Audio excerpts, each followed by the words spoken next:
Hello, and thank you for everyone joining for Macro Mondays. Today, we're of course going to we were forced into talking about this topic.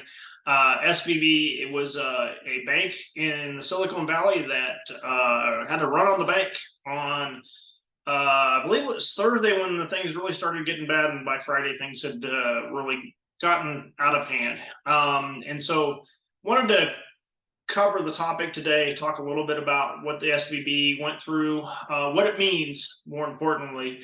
And I think the conclusion that we're going to draw is not a good thing, and never a good thing when a bank collapses of this size, for sure.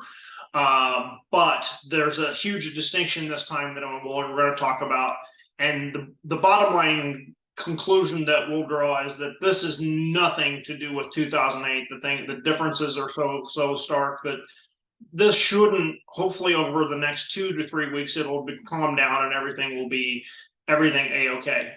Again, there are some idiosyncratic things about the bank, how they structured their portfolio.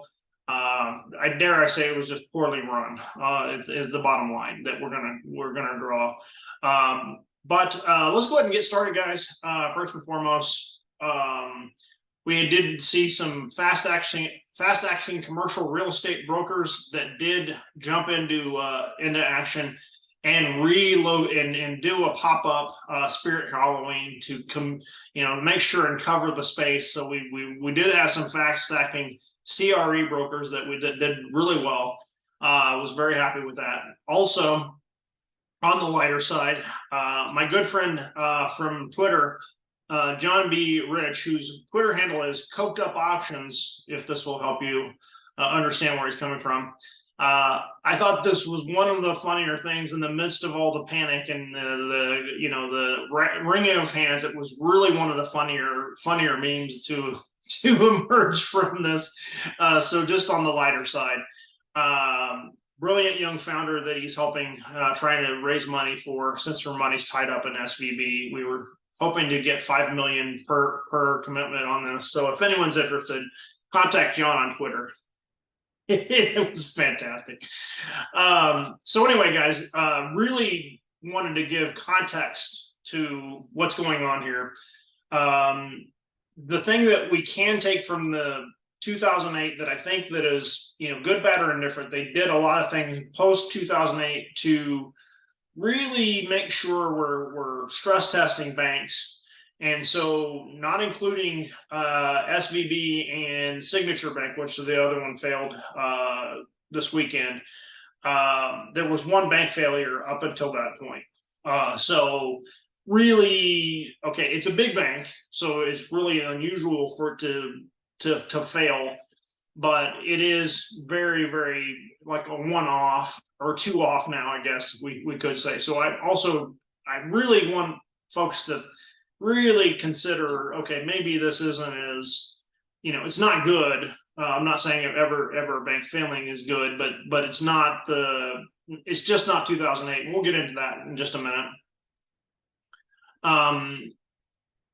Again, going the wrong way in my presentation here.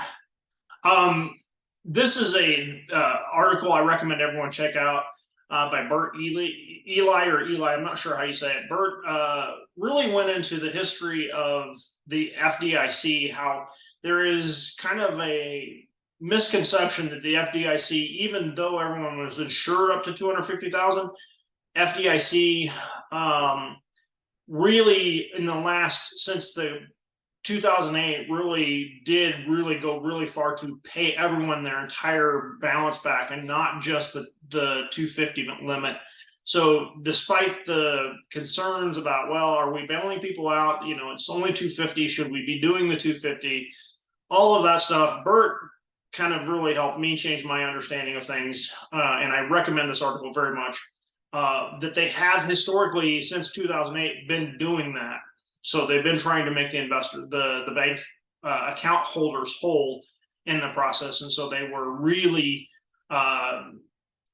nothing unusual about it from this standpoint. And by the way, this is behind a paywall. However, you do get one free article, and I highly recommend this as your one free article. Another great read in the process by Noah Smith and No Opinion blog was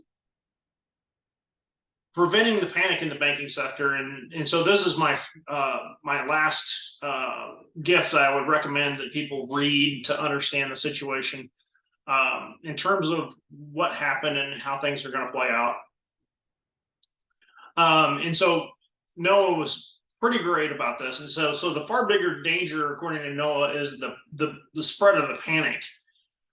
You might see what happened there and say, oh my gosh, well, my bank is about to fail too, right? Could spark a wave of failures, and that could be really, really a bad outcome.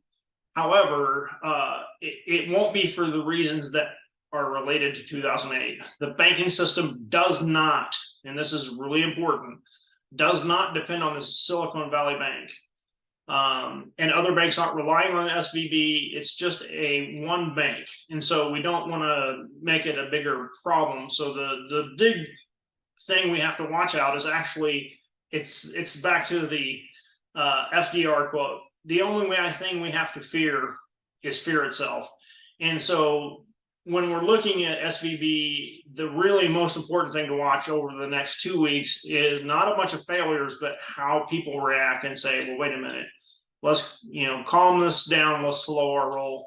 And so that's it for today for our Macro Mondays. I just wanted to kind of give a 50,000-foot view of what's going on with it and how we really should view it, in my opinion, and some resources there to follow to check into that.